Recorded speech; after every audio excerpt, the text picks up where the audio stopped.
Miércoles 10 de junio, bienvenidos a la emisión estelar de Telediario. Compartimos con ustedes la información más relevante de la jornada. Estos son nuestros titulares.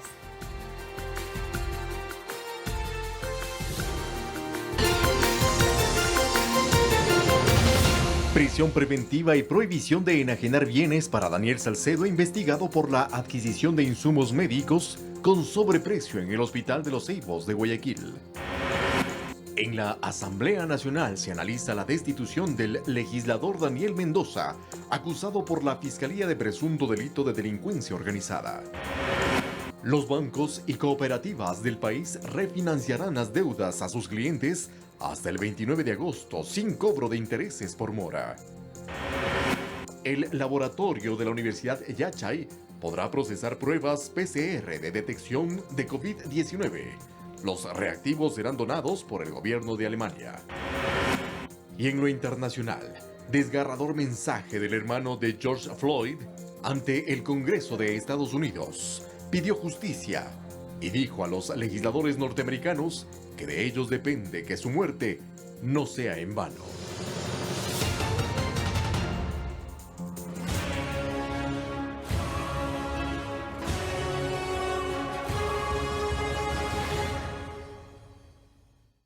Comenzamos. Un juez de Guayaquil dictó prisión preventiva para Daniel Salcedo por presunto peculado. Salcedo se encuentra hospitalizado, pero una vez dado de alta será trasladado a la cárcel 4 de Quito. La fiscal del caso en Quito, el juez en la Unidad Judicial Norte de Guayaquil y el investigado en el Hospital Guayaquil. Así se desarrolló la audiencia de vinculación de Daniel Salcedo vía telemática. Esto en la investigación por presunto delito de peculado en la adquisición de fundas para cadáveres para el Hospital del IES Los Ceibos en Guayaquil. Finalizada la audiencia, el juez dictó prisión preventiva para Salcedo. Dispuso la prohibición de enajenar sus bienes muebles e inmuebles, el bloqueo de las cuentas que tengan el sistema financiero y que no se permita la cancelación de pólizas ni el traspaso de acciones de empresas en las que tenga participación. La instrucción fiscal se extendió por 30 días más. Con Salcedo serían 5 los procesados en este caso. A esto se suma una investigación previa por fraude procesal en el marco del viaje ilegal en avioneta de placas ecuatorianas adulteradas hasta Perú, donde la aeronave se accidentó. El fiscal Julio Sánchez acudió al nosocomio donde permanece internado Salcedo para tomar su versión. Según el fiscal, esto fue lo que aseveró. Que tenía que realizar unas gestiones personales, pero de ahí solamente se mantuvo en reserva. Ahorita hay una investigación previa por el asunto del viaje que ha realizado. Daniel Salcedo permanece en el Hospital Guayaquil por disposición de la jueza Amelia Zurita, ya que una vez que llegó a las 3:15 de la mañana a la unidad de flagrancia de Fiscalía en el cuartel Modelo vía terrestre, en ambulancia, con un fuerte cordón de seguridad y expulsado de Perú, se dispuso se le realice la valoración médica, ya que fue el más afectado durante el accidente de la avioneta. Además, dio positivo para coronavirus. El fiscal Sánchez dio cuentas del estado de salud de Salcedo. ¿Estaba en condiciones de poder hablar, de responder y todo? Sí, hablaba claramente.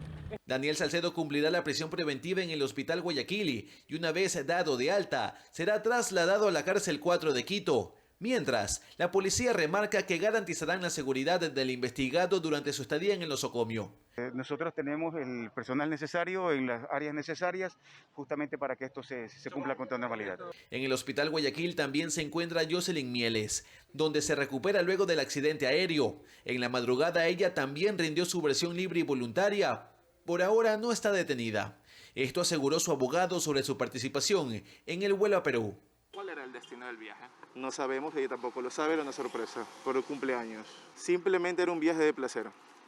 En este tema se allanaron las oficinas de la compañía aérea desde donde fugó Salcedo y los demás pasajeros de la aeronave accidentada. Se decomisaron documentos, la bitácora de vuelo, archivos de entrada y salida de personal y videos de vigilancia. A esto se suma la detención del hermano de Daniel Salcedo en la frontera con Perú, que tenía en su poder $40.000 en efectivo e identificaciones falsas. Entiendo, luego del parte policial, que Fiscalía le formulará cargos por lavado de activos en ese proceso.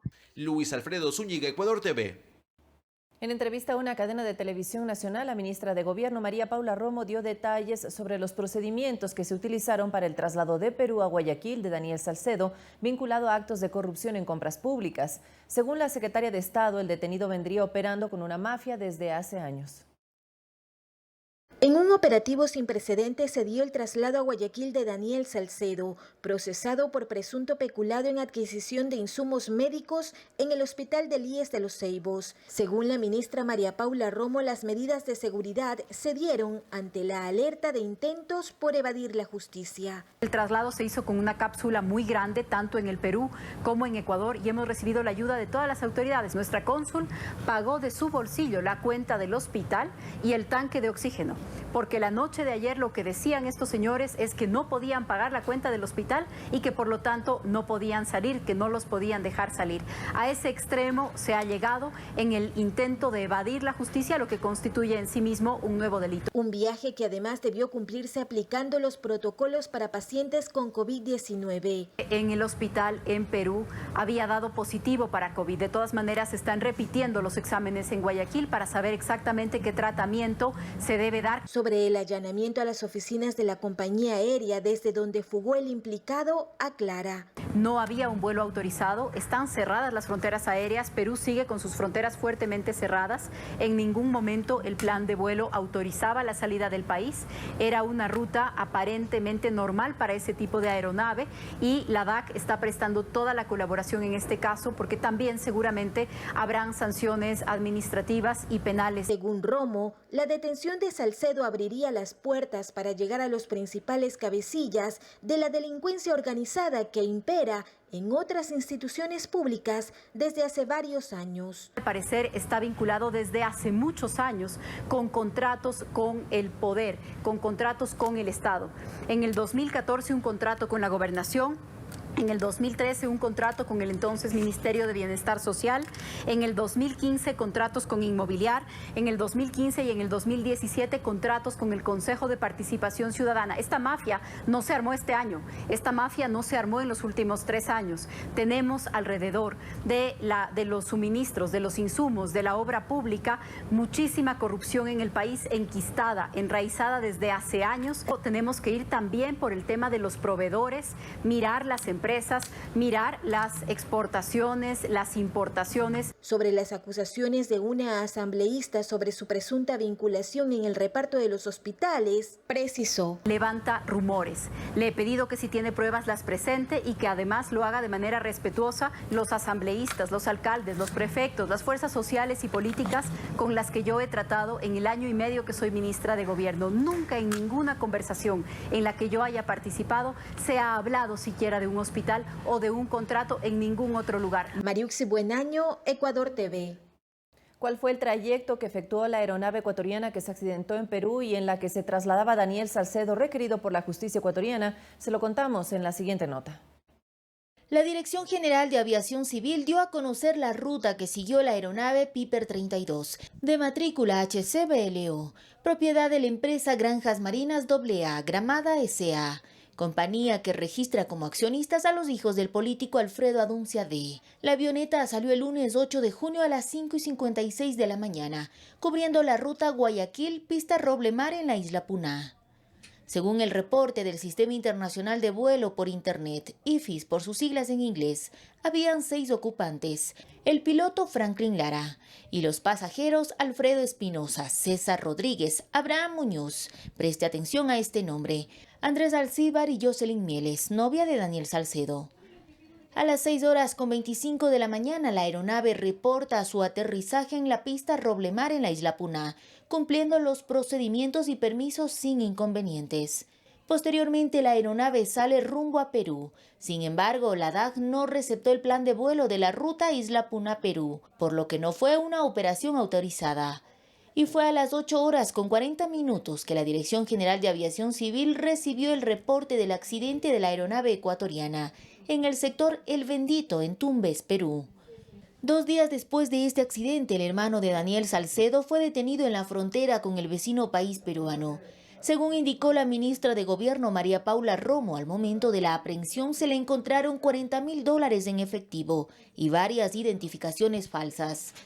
Entre ellas estas credenciales de la empresa La Bovida S.A., en donde aparece la foto de Daniel Salcedo, pero con el nombre de Abraham Muñoz, como jefe de bodega de dicha empresa.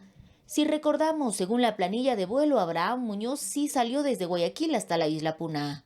Tras este accidente se determinaron varias irregularidades, entre ellas la alteración de la matrícula de la avioneta, así como la falta de claridad sobre la identidad de quienes viajaban en la ruta Isla Puná-Tumbes, pues el piloto que falleció es Alfredo Espinosa y no Franklin Lara, quien estaba autorizado a volar la aeronave. Lara ni siquiera voló a Tumbes y Andrés Alcíbar, quien constaba en los registros, tampoco aparece en la lista final de heridos. Olga Velasco, Ecuador TV. Desde el 2018 hasta la presente fecha, el gobierno remitió a la Asamblea Nacional 4 proyectos de ley y, en algunos casos, propuestas de reformas puntuales al Código Orgánico Integral Penal, cuya orientación apunta a combatir y castigar actos y actores de la corrupción. De las 4 iniciativas, solo una se encuentra vigente. En julio de 2018, el Ejecutivo remitió a la Asamblea reformas al Código Orgánico Integral Penal para identificar, recuperar, repatriar, extinguir el dominio de los bienes de origen ilícito. Esta iniciativa no pasa al primer debate y está en análisis de la Comisión de Justicia. En septiembre del mismo año se remitió el proyecto de ley anticorrupción y de protección al denunciante con el objetivo de incentivar a quienes intervinieron en actos ilícitos para que entreguen información en el esclarecimiento de los casos. La normativa se aprobó en segundo debate en julio del 2019, pero como reformas al COIP y entró en vigencia en diciembre de dicho año. Para septiembre del 2019, el entonces secretario anticorrupción Iván Granda remitió a la Asamblea una reforma a la Ley Orgánica de la Función Judicial para la creación de jueces anticorrupción y crimen organizado. Esta propuesta no ha pasado al primer debate y está en análisis todavía en la Comisión de Justicia. Para el abogado y analista político César Coronel Garcés, hay 3 pilares que deben converger para una lucha efectiva anticorrupción: educación, buena legislación y adecuada administración de justicia. Sobre lo segundo, la Asamblea Nacional tiene varias tareas pendientes con los ecuatorianos.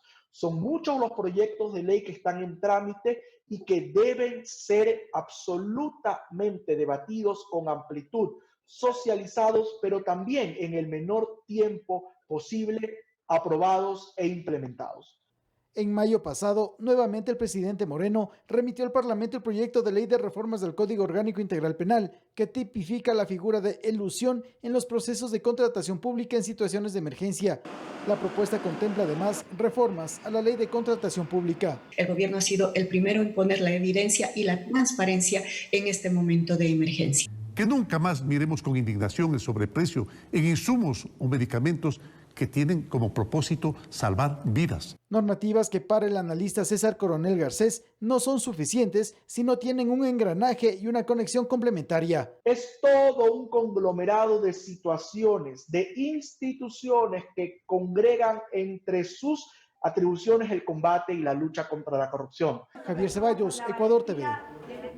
La construcción de los hospitales de Pedernales, Bahía, Chone y otros es parte de la deuda pendiente desde el terremoto de 2016. Aunque en el anterior gobierno se recaudaron recursos para su edificación, las obras hasta el momento no se realizan. Según informes de la Contraloría General del Estado, se identificaron irregularidades en el manejo de estos dineros.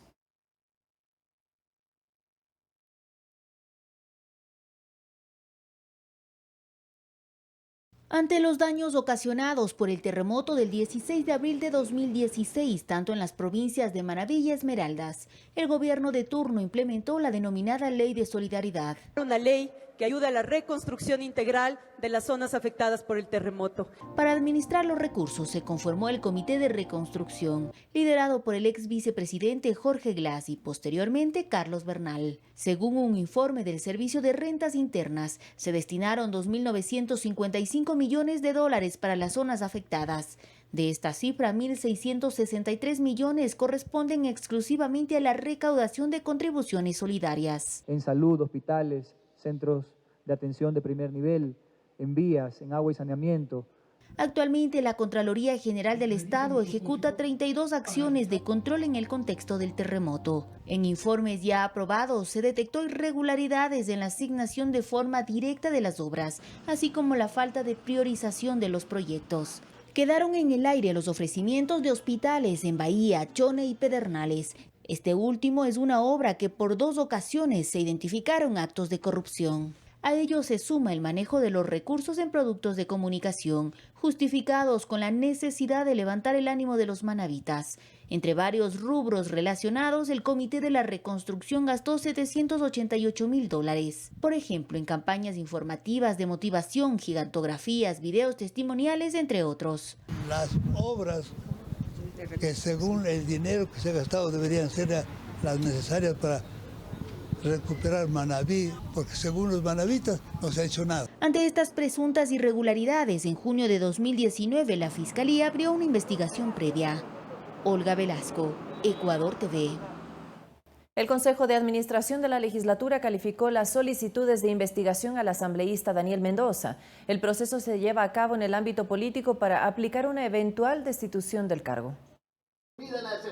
Sobre la base de presuntas violaciones a los artículos 127 de la Constitución y 163 de la Ley Orgánica de la Función Legislativa, que se refieren a la prohibición de gestionar cargos públicos, las asambleístas Tangi Vera y Verónica Guevara, de las bancadas de Creo y Revolución Ciudadana, respectivamente, sustentaron los pedidos de investigación en contra de Daniel Mendoza, quien es acusado por la Fiscalía de presunto delito de delincuencia organizada. Mire, por ejemplo, aquí tengo en mis manos el incremento patrimonial no justificado del asambleísta procesado. De un patrimonio negativo en menos de $5.000 al 2017, se nota un incremento al 2019 de más de $130.000. No permitiremos que esta denuncia sea una denuncia más guardada en el cajón del olvido del CAI. Y se deberá conformar una comisión tripartita y multipartidista para dicha investigación. Eventualmente, el plenario podrá resolver unificar las 2 denuncias a fin de que el debido proceso tenga la agilidad que el país requiere. El pedido apunta a la destitución del legislador, toda vez que las investigaciones en el ámbito judicial continúan su curso.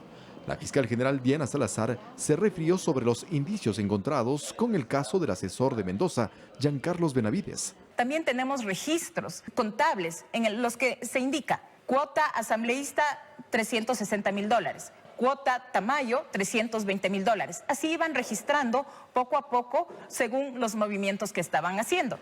Y esto se relaciona con las llamadas telefónicas a las que teníamos acceso, con los chats de teléfonos que dan cuenta de todo el reparto que estaban realizando. Un hecho que se suscribe a los contratos de obras para la construcción del Hospital de Pedernales de Manabí. De lo que se encontró, de los propios sellos, el tema de las facturas, sellos de gobiernos locales de la provincia de Manabí, todo esto es lo que hace suponer que habría más que solamente este tema y que podríamos estar hablando de otras instituciones o de otras obras, pero esto tendrá que ser demostrado en el proceso. Nuevamente, en lo político, el Pleno de la Asamblea deberá reunirse en los próximos días para conformar la comisión que se encargará de emitir un informe en un plazo máximo de 10 días. Eduardo Córdoba, Ecuador TV. La presidenta del Consejo Nacional Electoral, Diana Tamaín, aclaró que el asambleísta Daniel Mendoza pertenece al movimiento provincial de Manabí Mejor, Emprendimiento, Justicia, Oportunidades Reales, y no al movimiento nacional Amigo, un movimiento que aspiraba a ser calificado como tal. La explicación la hizo ante una información falsa que circuló en las últimas horas. El asambleísta Daniel Mendoza es parte de un movimiento provincial con la denominación Mejor. Y este movimiento de carácter provincial, del nivel provincial, fue reconocido y recibió su personería jurídica el 18 de mayo del 2018, por lo que no puede haber otro movimiento de carácter nacional en el que la persona en mención pueda participar, pues el Código de la Democracia prohíbe que una persona pueda estar en 2 movimientos u organizaciones políticas. Durante la emergencia sanitaria, Quito Honesto hizo seguimiento a 60 procesos de contratación dentro del municipio capitalino. Sin embargo, la información sobre las adquisiciones no llegaron a tiempo. La gestión de este organismo, que no tiene una competencia sancionadora, es criticada dentro del Consejo Metropolitano y por el exalcalde Paco Moncayo. Ahí están llegando las pruebas para la ciudad de Quito. Los escándalos y el inicio de investigaciones por supuestas irregularidades en la compra de pruebas PCR para el diagnóstico COVID-19 en la Secretaría de Salud y en la empresa metropolitana de agua potable desataron críticas sobre la gestión de la Comisión Metropolitana de Lucha contra la Corrupción Quito Honesto, a pesar de que el alcalde Jorge Yunda pidió que acompañe los procesos de contratación en la emergencia y en aquellos superiores al $1.000.000. Que la justicia opere y se pueda dar con los ilícitos si es que existiera. A 60 procesos de contratación que se han dado durante esta declaratoria de emergencia, donde yo como presidente de Quito Honesto he acompañado estos procesos. El presidente reconoce que la información de las entidades municipales no ha llegado a tiempo, por lo que no han podido acompañar en la selección de ofertantes para los servicios. Nos enviaron la información una vez que ya estaban suscritos estos contratos y por lo tanto no habíamos tenido la capacidad de revisar. Pero Quito Honesto, ¿tiene capacidad sancionadora o es una contraloría interna en el municipio? No tenemos capacidad sancionatoria, no podemos establecer nosotros indicios de responsabilidad penal o administrativa. Aún no han enviado informes a la Contraloría o Fiscalía sobre las presuntas irregularidades en las compras durante la emergencia. Quito Honesto fue creado en 2002 y desde el año 2004, bajo la administración de Paco Moncayo, aparece bajo ordenanza, con 2 unidades de control y prevención. Se encarga de vigilar a las 41 entidades municipales que efectúan contrataciones. Que hubo concejales que sesionaban con grillete. ¿Dónde estaba Quito Honesto?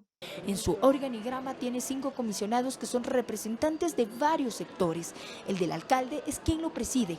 No tienen un tiempo límite en su cargo, no tienen un reglamento y operan bajo reglas creadas hace 18 años. Que se debe reestructurar, eliminar o reformar. 35 funcionarios trabajan en Quito Honesto y el municipio destina $1.400.000 anuales para su funcionamiento. Los comisionados cobran por sesión alrededor de $115.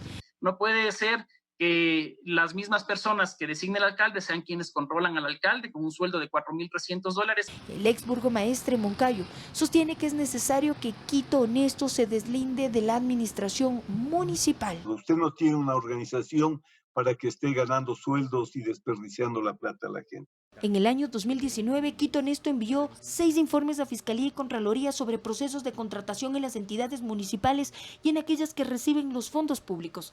Valeria Villarroel, Ecuador TV. Pero en contraste con los actos de corrupción que involucran a políticos y a la contratación pública en medio de la emergencia sanitaria, están los ecuatorianos honestos que con pequeños actos marcan la diferencia y devuelven la esperanza al país. Los actos de los ecuatorianos honestos se destacan. Por ejemplo, el ciudadano Roberto Barreiro hizo una publicación en Twitter en búsqueda del dueño de $65.000 depositados por error en su cuenta. Otro caso nos cuenta Marilyn Galvez, quien dejó un teléfono celular olvidado en un taxi y un médico del Hospital Bozande se lo devolvió. Saber que sí existen todavía personas muy honestas, eso te hace tener mucha esperanza y sobre todo confiar nuevamente en las personas. Las acciones buenas son innumerables, pero se ven opacadas con los hechos de corrupción que se leen a diario en portadas. Pablo Illingworth ve con preocupación que provengan de espacios políticos de liderazgo que se supone deberían ser ejemplo. Esa persona no debería volver a ocupar un solo cargo público, porque está fallando en el momento de mayor conmoción nacional. ¿Qué diferencia los unos de los otros? Illingworth asegura que es una cuestión de valores. Entonces, si es que todos empezamos a trabajar con esos valores y no con los antivalores, vamos a lograr transformar muchas cosas. Los valores son altamente contagiosos. Carla Sarmiento, terapeuta en reprogramación del pensamiento, apunta a que no se puede dejar que la corrupción o la viveza criolla marquen la pauta del comportamiento de los ecuatorianos. Nuestra posición frente a lo que vivimos como país debe ser firme, sin dejar que todo lo que sucede nos contamine, nos ensucie, nos arrastre. Nuestro deber es inculcar, reflexionar y educar en casa con el ejemplo. La única manera que nosotros tenemos para dejar un mejor país es a través de la educación. Se debe considerar también que la corrupción debe ser desterrada desde los actos cotidianos, como mentir o ser impuntual, por lo que la cultura popular requiere también de una transformación. Sofía Montoya, Ecuador TV. Vamos a hablar en este momento de más temas de su interés. Justamente vamos a hacer contacto con Julio Villacrés, él es integrante de la Comisión Nacional Anticorrupción, para hablar estos temas que están sucediendo en nuestro país cada día con nuevos casos en los que se hace un mal uso de los dineros públicos. Julio Villacrés es coordinador de esta Comisión Anticorrupción y la primera pregunta es sin duda la siguiente, doctor, y es que cuando se habla de este tema, la provincia de Manabí es una de las más afectadas. Buenas noches. Buenas noches, buenas noches, buenas noches, buenas noches, buenas noches, buenas noches, buenas noches, buenas noches, buenas noches, buenas noches, buenas noches, buenas noches, buenas noches, buenas noches. Tenemos un problema con la conexión. Vamos a ver si podemos restituirla. Mientras tanto, vamos a hablar sobre los beneficios de la Ley de Apoyo Humanitario, porque el presidente de la República, Lenín Moreno, envió a la Asamblea Nacional 32 objeciones a esta ley, que incluyen la reducción de pensiones escolares del 25% y el no incremento de tarifas de los servicios básicos. Dentro de las 32 objeciones a la Ley de Apoyo Humanitario que el Ejecutivo envió a la Asamblea Nacional en materia laboral para mantener el empleo en el país, se señala que los empleadores podrán acordar con sus trabajadores la reducción de máximo el 50% de la jornada laboral. Asimismo, se establece que el pago del salario corresponderá en proporción a las horas trabajadas y que no será menor al 55% del sueldo fijado previo al acuerdo. En un primer momento se decía o se malinterpretaba que se estaba permitiendo una rebaja total de los salarios, que desaparecía el concepto del salario básico. Con el veto se hace una aclaración, una precisión importante. Todos los acuerdos a los que se puedan llegar deben respetar ese como un piso mínimo. Además, se mantiene el tema de que el trabajador deberá percibir en el acuerdo no menos del 55% del sueldo que tenía antes del acuerdo. El contrato especial emergente es una muy buena figura que lo aprobó la Asamblea y permite volver a contar con un contrato a plazo fijo. La nueva propuesta presidencial también tiene que ver con la interpretación del artículo 169 del Código del Trabajo, que se refiere a la causal de fuerza mayor para asegurar que no existan abusos por parte de las empresas a la hora de desvincular personal. Muchos empleadores deshonestos se han beneficiado o pretenden beneficiarse. Fundamentalmente, esto tiene que ver inclusive con el orden legal, pero sobre todo le corresponde al Ministerio de Relaciones Laborales un trabajo exhaustivo para hacer que se cumpla esta normativa. También se amplía los beneficios para la ciudadanía. Por ejemplo, se dispone que los centros de desarrollo infantil, instituciones educativas particulares, fiscomisionales, municipales y las instituciones de educación superior otorgarán rebajas de hasta el 25% en pensiones. No se puede ni se debe enviar a los niños a casa por falta de pago. Otra objeción es al artículo 9 de la normativa, que se refiere a facilidades de pago en el Instituto Ecuatoriano de Seguridad Social, donde se establece que los empleadores que mantuvieron cerrados sus negocios o no tuvieron ingresos durante el estado de excepción accedan a facilidades de pago sin la generación de intereses, multas ni recargos. Santiago Tello, Ecuador TV. 20:27. Vamos a tratar de hacer nuevamente contacto con Julio Villacrés. Él es coordinador de la Comisión Anticorrupción en la provincia de Manabí. Y le había consultado yo antes de interrumpir la señal, doctor, que una de las provincias más afectadas por la corrupción, sin duda alguna, es la provincia de Manabí. Buenas noches. Buenas noches. Gracias por esta oportunidad. Efectivamente, Manabí es la provincia que más sigue siendo afectada por la corrupción. Incluso el día de hoy, cínicamente se reunieron las organizaciones por el manabitismo y firmaron un pacto firmado por los correístas, liderado por los correístas, que les saquearon los recursos de la reconstrucción. Entonces, esto nos pone a pensar a dónde vamos, que están atrás del prefecto provincial de Manabí, y hoy día el director también del IES a nivel nacional nombra como director provincial a otro correísta denunciado por la Comisión Nacional Anticorrupción Núcleo de Manabí, que fue sancionado inclusive también por el Comité de Ética del IES. Entonces, para nosotros los manavistas es sumamente preocupante que la corrupción sigue galopante en Manabí, que no hay indicios de poder enmendar. Los esfuerzos que está haciendo la señora fiscal son muy pequeños en comparación a la tarea que hay que hacer y que la ministra de Gobierno debe continuar en esa línea. Doctor, en el caso del hospital de Pedernales se han configurado dos presuntos delitos. El primero es el desvío de fondos para pagar a funcionarios públicos. El segundo es la configuración de una estructura de delincuencia. Pero más allá de eso, hay una seria afectación a más de 60.000 habitantes de Pedernales que están esperando un hospital de calidad desde antes del terremoto. Efectivamente, hay dos delitos frente a la construcción del hospital de Pedernales. Sin embargo, todavía no se toma, es una pequeña muestra de lo que está sucediendo frente al gran atraco mayor, que son los fondos de la reconstrucción de Manabí. Los fondos de la reconstrucción de Manabí son 3.500 millones. Si eso hubiese sido ejecutado, en este momento no tuviéramos la crisis hospitalaria que tiene Manabí y Esmeralda. Manabí tuviera el hospital de Pedernales, el de Chole, el de Bahía de Caracas, el de Manta, el del Pila Torre de Esmeralda. Pero no se priorizaron los 3.000, la plata, sino en autopistas como Manta Coliza, en Parca, en canchas deportivas. Se esfumaron, se destinaron los recursos de la reconstrucción de Manabí. Doctor, 3.000 millones de dólares de los que ya quedan muy poco. Ahora, la situación es si es que fueron destinados a obras que no eran prioritarias o simplemente la mayoría de las adjudicaciones tienen este denominador común que es la corrupción. Efectivamente, se desviaron esos fondos. Hay un proceso de la auditoría que determinó indicios de responsabilidad penales y destitución para los miembros del Comité de Reconstrucción. Lamentablemente el señor fiscal, el señor Contralor dio pies atrás y otorgó un recurso de revisión que deja impunidad momentáneamente a los miembros del Comité de Reconstrucción.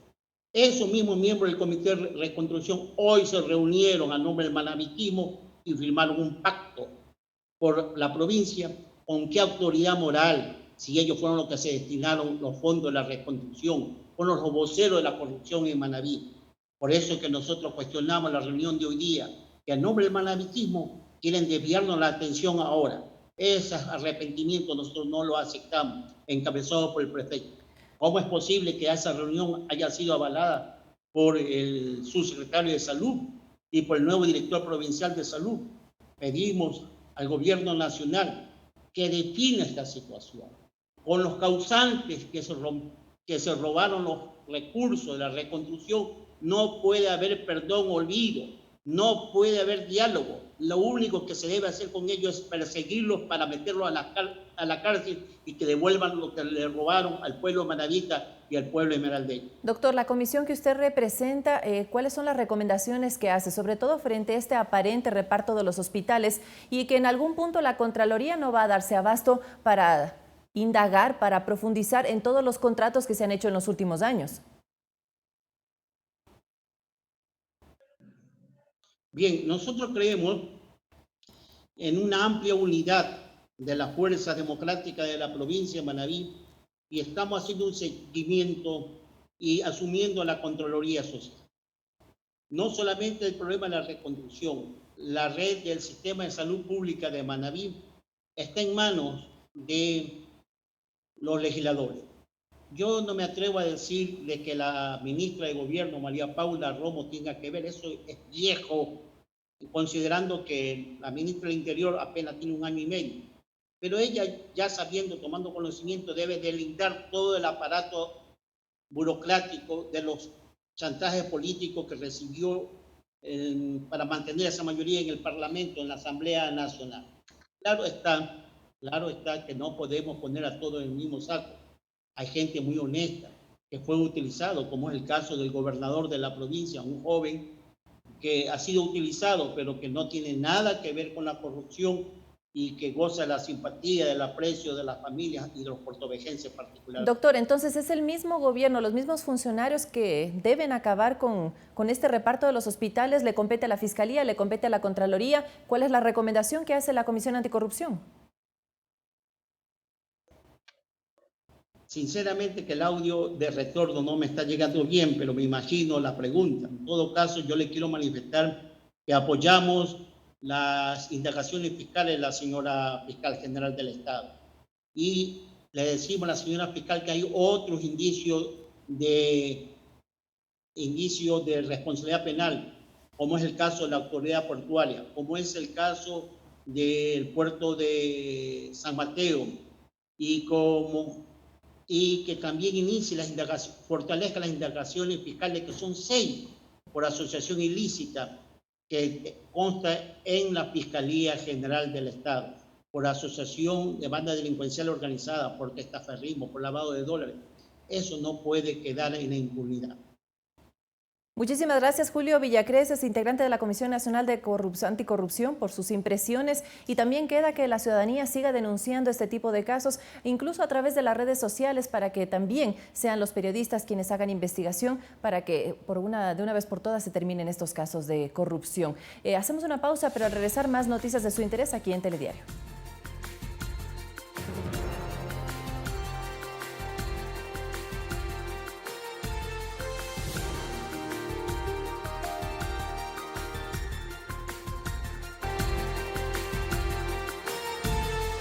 Continuamos. El presidente de la República, Lenín Moreno, participó de un encuentro virtual promovido por su homólogo colombiano, Iván Duque.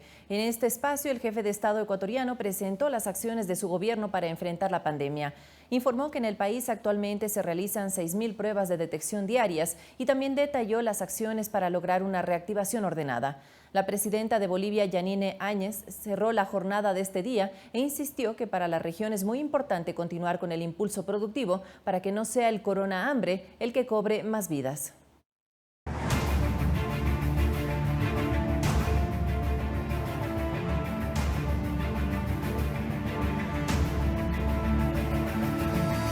Según la coordinación zonal número 9 del Ministerio de Salud, en esta última semana, Quito registró un aumento de 120 casos de COVID-19 a razón de 10 a 12 infectados nuevos por día. Desde que la ciudad está en color amarillo, se estima que más de 500.000 personas salieron a cumplir sus actividades productivas en el distrito metropolitano. Datos que, a juicio del coordinador zonal 9 del Ministerio de Salud, Luis Muñoz, no deben ser sobredimensionados. Comparativamente con etapas anteriores, existe una suerte de estabilidad de la presentación de estos casos. El funcionario recalcó que todavía no se puede hablar de un sistema de salud colapsado. Como se hacían las predicciones epidemiológicas, que el golpe estaría ya llenándose en este momento, rebasándose el sistema de salud por el volumen de casos que presenta la epidemia. No, ese no es el caso, no ha sucedido. En estos 8 días de implementación del color amarillo en el esquema de semaforización, la estimación de la entidad de salud refiere que al menos 500.000 ciudadanos salieron a sus actividades cotidianas. Esto sin tomar en cuenta que desde el siguiente lunes 15 de junio se incorporará el sector público a las actividades laborales presenciales conforme el porcentaje que establece el color amarillo. Para que salgamos sin ningún temor, pero con mucho cuidado. Proceso de retorno paulatino a la normalidad que tiene su impacto en los niños que deben seguir en casa en cumplimiento de sus actividades académicas y cuyos padres están de regreso a las actividades de trabajo. La psicóloga Elizabeth Montenegro da pautas de cómo abordar esta situación. Disminuir los temores en los niños, o sea, por ejemplo, mami, si te contagias, y papi, si te pasa algo, ¿qué va a pasar si es que tú te enfermas? Entonces explicarle, ahí sí, por nuestros hijos, ¿verdad? Nosotros nos vamos a cuidar, vamos a estar protegidos, para que en los niños baje esa tensión. Cambios que imponen nuevas rutinas y adaptaciones para todos. Javier Ceballos, Ecuador TV. Los usuarios del transporte público en la capital creen que aún falta responsabilidad de pasajeros y conductores para respetar las normas de movilización en el semáforo amarillo. Hasta el momento, la Agencia Metropolitana de Tránsito sancionó a 17.460 conductores. Transportarse en bus en Quito no es una tarea sencilla en esta crisis sanitaria por el COVID-19, sobre todo para quienes deben salir a laborar cada día. Más de 2 horas le tomó llegar desde el sur de Quito hasta la avenida Naciones Unidas a Néstor Ana Luisa. Que se demora mucho tiempo y hay bastante afluencia de público. Unas personas que lógicamente son irrespetuosas y a la fuerza quieren entrar, pero felizmente ya están existiendo los guardias de control en las paradas y no les permiten el ingreso. están sufriendo agresiones. Los usuarios del servicio público creen que aún falta responsabilidad tanto de pasajeros como de transportistas, que aún no acatan el aforo del 50%. La mañana vi un bus que sí fue casi repleto, iban parados, sentados, y no me subí, pero otra unidad que me subí completamente todos sentados, más el chofer habla si es que alguien va parado y hasta que estén sentados. He venido sentada en un solo asiento, la gente al parecer ha tomado conciencia y se están portando muy bien. La Secretaría de Movilidad contabilizó este lunes 8 de junio 540,000 personas que se movilizaron en el servicio público, siendo el pico más alto desde el ingreso al semáforo amarillo. La Agencia Metropolitana de Tránsito lleva adelante el proyecto Quito Sale Seguro, con el objetivo de trabajar con líderes de 14 comunidades y barrios de la capital. El poder abrir un canal de comunicación directo a nivel de los barrios, a nivel de la parroquia, en este caso de Chillogallo, nos invita a comprometernos. Esta entidad sancionó hasta este 9 de junio a 17,460 conductores de servicio público y privados por no acatar la normativa y hacer mal uso del salvoconducto. La sanción es de una multa de $200, equivalente al 50% de un salario básico unificado, y el automotor se traslada a un centro de retención hasta que culmine la emergencia. María Elena Vaca, Ecuador TV. Le contamos que el gobierno alemán donó 100.000 pruebas de diagnóstico PCR. La mitad será utilizada en las provincias de la zona norte del país y aplicadas en un laboratorio de la Universidad Yachay. La autorización llegó hace pocos días. La Agencia de Aseguramiento de la Calidad de los Servicios de Salud y Medicina Prepagada, ACES, dio el aval para que el laboratorio de la Universidad Yachaytec pueda procesar pruebas PCR de detección de COVID. Este trabajo está previsto inicie en un máximo de 2 semanas, tras la readecuación de la infraestructura. Fue una adecuación física, también teníamos que incluir un sistema de ventilación. Pero para esto, además del laboratorio, se necesitan los reactivos, los cuales llegarán tras una donación del gobierno de Alemania a través de su agencia de cooperación técnica GIS. Este miércoles se firmó el acta de compromiso. Y esto es, además de la capacidad instalada y la capacidad de las personas, insumos diarios consumibles. En total, la donación alemana es de 100.000 pruebas PCR, 50% de las cuales serán para la población de las provincias de la zona norte como Carchi, Imbabura, Esmeraldas y Sucumbíos, las cuales no han tenido acceso masivo a tests de COVID. Esto permitirá tener un número de pruebas razonable y de esa manera tener un indicador certero de cómo está avanzando la enfermedad. Un trabajo que estará coordinado en todo momento con el Ministerio de Salud. Vamos a coordinar con el INSPI, que es dependencia del Ministerio de Salud Pública, para que toda la provisión de reactivos, la provisión del material que ellos necesiten acá, se rehabilite de manera muy rápida. De esta manera, este centro académico suma su contingente en la lucha contra la pandemia. Alex Llanos, Ecuador TV.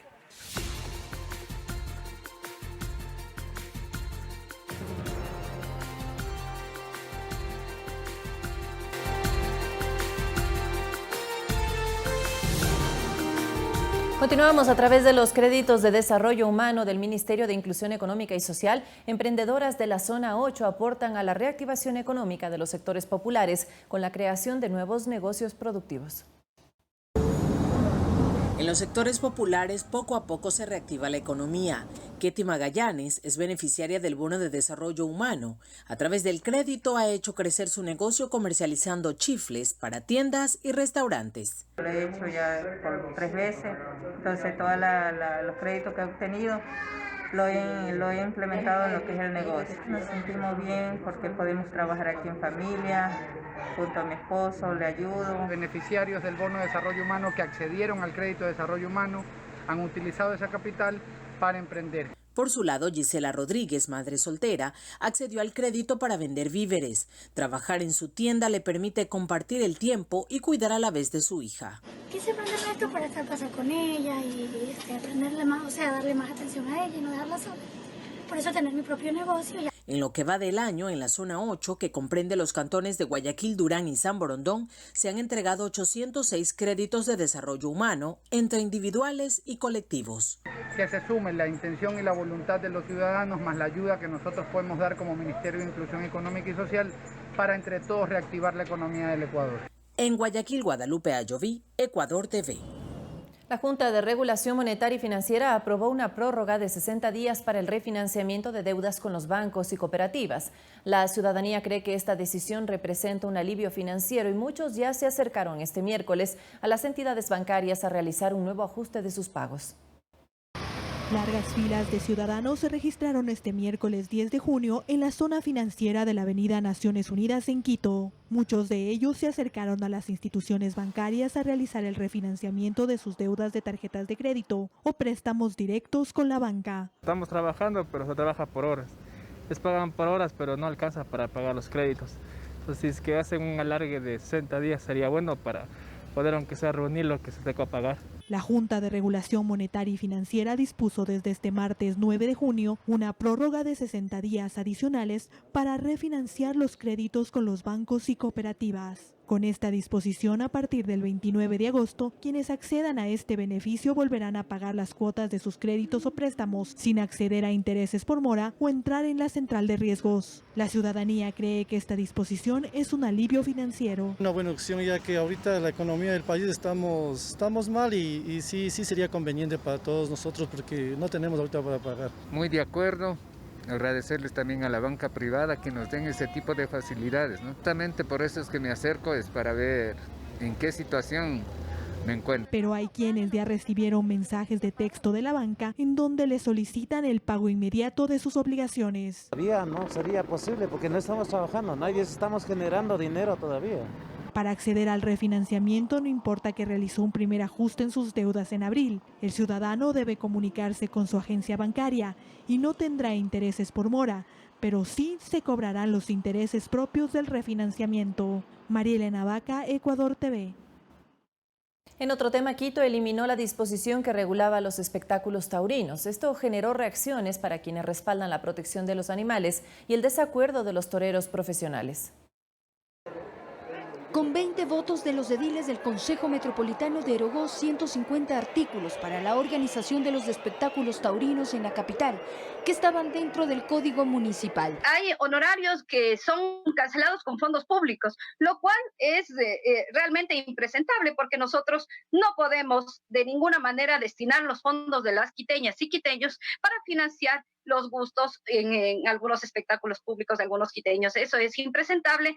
La concejala Mónica Sandoval justificó la decisión al considerar que en una consulta popular del año 2011 se aprobó la prohibición de este tipo de eventos que incluyen la muerte del animal. Una institucionalidad inútil, nosotros ya no tenemos ninguna comisión taurina, nadie es miembro de la comisión taurina, aparte de que hablan de comisarios municipales, esos no existen. La derogación generó reacciones. Quienes han encabezado la abolición de la fiesta brava califican lo resuelto como una respuesta tardía. Hemos dado un paso adelante en cuanto a la defensa del ambiente, de los animales y de los derechos. Y ahora el siguiente paso será hacer cumplir lo estipulado en la ley. Que se haga justicia en el resto de cantones donde ganó el sí por la pregunta 8.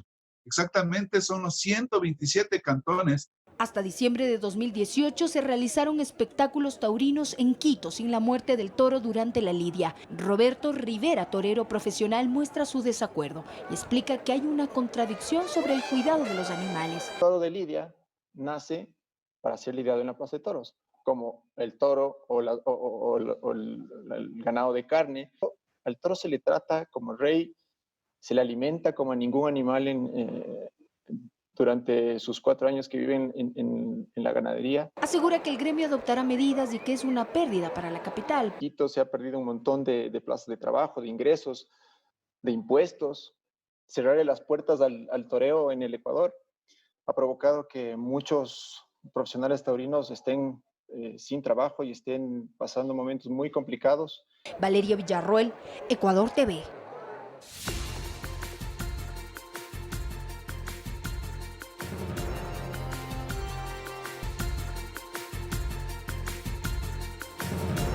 Revisamos las noticias del mundo. El hermano de George Floyd testificó ante el Congreso de Estados Unidos y pidió a los legisladores actuar para evitar que la pérdida de su ser querido sea en vano. Esto mientras que varios policías se contagiaron de COVID durante las protestas contra el racismo. En un emotivo mensaje en el Congreso de Estados Unidos, el hermano de George Floyd pidió a los congresistas que pongan fin al sufrimiento de los afroestadounidenses y que avancen con una reforma policial. Estoy cansado de dolor. El dolor que sientes cuando ves algo como eso. Cuando ves a tu hermano mayor, a quien has admirado toda tu vida, morir rogando por su mamá. Estoy aquí para pedirles que paren esto. Paren el dolor. Dejen de cansarnos. George pidió ayuda y fue ignorado. Por favor, escuchen el llamado que les hago ahora.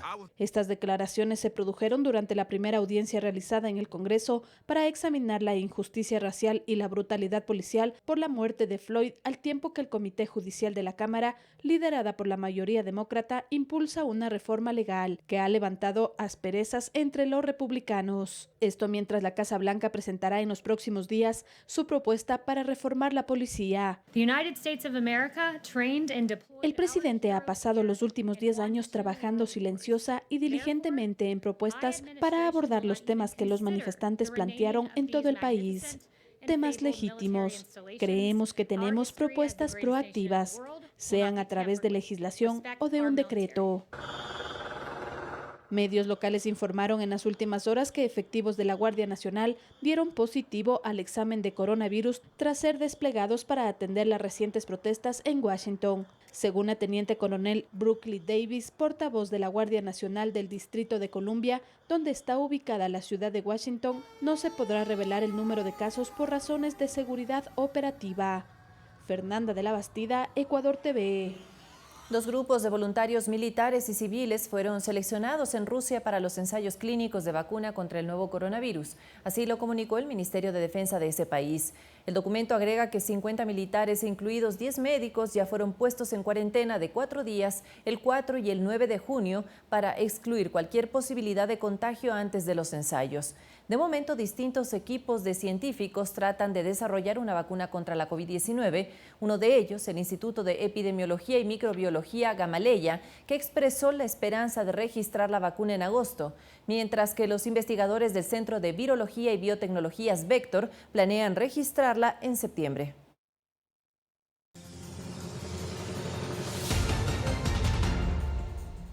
La OMS aclara que no se sabe si los asintomáticos pueden contagiar el coronavirus. Además, en Italia, una mujer rellena aceitunas mientras le extirpan un tumor cerebral. Esto y más en El Mundo Ahora.